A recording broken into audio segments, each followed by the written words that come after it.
News 24 बदलायना नैबे टंला स्टेशनाव दंफैयो आरो बे टंला स्टेशनावहाय आङो दिनै गोबां मानसिफोर लोगो मोनदों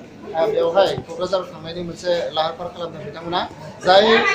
थामथि बड'लेण्ड एकर्ड बे थामथि बड'लेण्ड एकर्डआ गाबोनो नरेन्द्र मदि आरो अमित शाह आरो आसामनि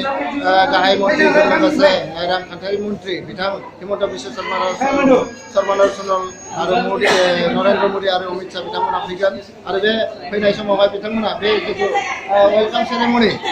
बिटिसि एयारपर्ट एनडिपि आरो एफजों गोरोबथा खालामनानै जि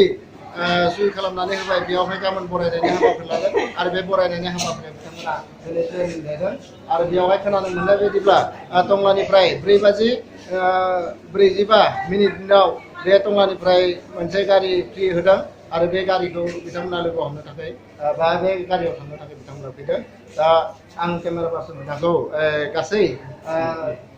बेयावहाय वेटिंआव थाफैनाय पेसेन्जारफोरखौ दिन्थिनो थाखाय खावलायदों।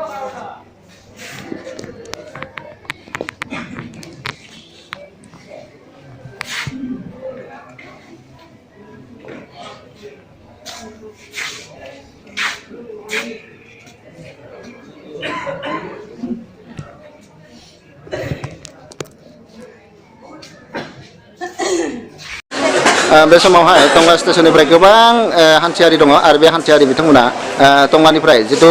क'क्राझारसिम फ्रियै गारि होदों गाबोन अखानायब्लानो बिथांमोना क'क्राझार होनानै बिथांमोना रावना होगोन आरो बे रावना होनायनि जा हाबाफारि बे हाबाफारियानो जाबाय क'क्राझाराव जिथु खुंनो लानाय थामथि एकर्ड बड' एकर्ड बे बड' एकर्डआव आसामनि गाहाय मन्थ्रिजों लोगोसे फाइनेन्स मिनिस्टार बिथांमोना थागोन लोगोसे आरो नरेन्द्र मदि भारतनि गाहाय मन्थ्रि आरो अमित शाह बिथांमोना थागोन बे जिथु वेलकाम सेरेमनि जिथु रंजाथाइ हाबाफारि बे रंजाथाइ हाबाफारियाव बिथांमोना थांनो थाखाय थामथिम खालामदों आरो बे हाबाफारियावनो बाहागो लानो थाखाय दिनै